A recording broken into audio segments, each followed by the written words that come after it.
اور آج بھی سوئی اور ڈیرہ بگٹی کے لوگ اس اپنے گیس سے محروم ہیں.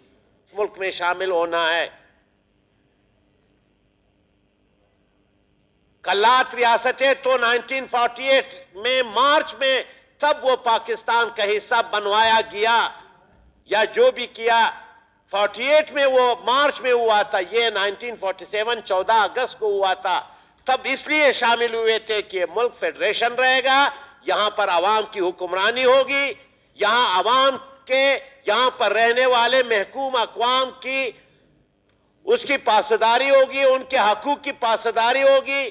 لیکن آج مادام چیئرپرسن 75 سال گزر گئے, آج بھی ہم اپنے بنیادی انسانی حقوق سے محروم ہیں. وفاقی بجٹ کا تو آپ حساب چھوڑ دیں کہ وفاق میں ہمیں کتنا حصہ مل رہا ہے. N F C award, madam speaker, جو 7th N F C award ہوا تھا, جو بھی جس کا فارمولا اب بھی ہمیں قابل قبول نہیں ہے. اس لیے مادام چیئرپرسن کہ اس میں جو تناسب رکھا گیا ہے اس میں 82% 82% آبادی کو دیا گیا ہے. محض 18% غربت, پسماندگی اور رقبے کو دیا گیا ہے. اب آپ خود سوچ رہے کہ جب 82% آپ صرف آبادی کو دیں گے تو اس کا مطلب کیا ہوا مادام چیئرپرسن کہ 51.74% بجٹ رقم وہ پنجاب کے پاس جائیں گی. اس کے بعد 24.55% حصہ وہ سندھ کے پاس جائے گا اور 14.6% حصہ خیبر پختونخوا, اور ہمارے بلوچستان کو صرف 9.09% حصہ ہمیں مل رہا ہے. اتنا بڑا واسٹ صوبہ, ملک کا 43% حصہ اگر سمندری حدود کو شامل کیا جائے تو یہ ملک کا 50% حصہ بن جائے گا. 50% حصہ رقبے کے لحاظ سے اس کے لیے وفاق نے محض 9.09% رکھا ہے. کیا اتنے بڑے واسٹ علاقے کو اس معمولی سے بجٹ میں اس کی ترقی ممکن ہے؟ ہرگز ممکن نہیں ہے.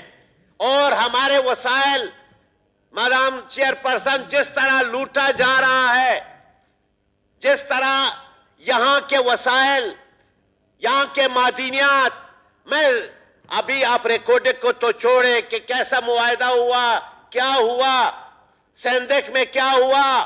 میں کوئلے کا حساب دوں گا. کوئلہ یہاں سے لے کر کے وہ ڈگاری مچ سے لے کر کے سنجیدی سے لے کر کے سورج, خوس, شارک, ارنائی, دکی, لونی, سماولنگ تک یہ ذخائر اربوں کربوں روپے کے ہیں. اور اس کے الاٹمنٹ کی کیا ہے کہ باہر سے کوئی بندہ آیا, اس نے یہاں مائنز منرل ڈپارٹمنٹ کو اپلیکیشن دی اور صرف 5 لفظ لکھ دیے الاٹڈ. آپ کے 10 کلومیٹر کا علاقہ ایک بندے کو الاٹ ہوا. یہ ہماری لوٹ مار کا وہ سلسلہ ہے. گیس 1950 میں یہاں پیدا ہوا سوئی میں, اور تمام ملک اس گیس سے آباد ہوا. کارخانے بنے, کارخانے چلے پشاور تک, پنڈی, اسلام آباد, لاہور, پنجاب کے تمام کارخانے چلے. اور آج بھی سوئی اور ڈیرہ بگٹی کے لوگ اس اپنے گیس سے محروم ہیں. مادام چیئرپرسن, یہ بجٹ کی جب ہم بات کرتے ہیں تو وفاقی بجٹ میں ہمارا یہ ایشو ہے. اور مادام سپیکر, جب ہم صوبائی بجٹ میں آتے ہیں تو صوبائی بجٹ میں آپ خود سوچ لیں کہ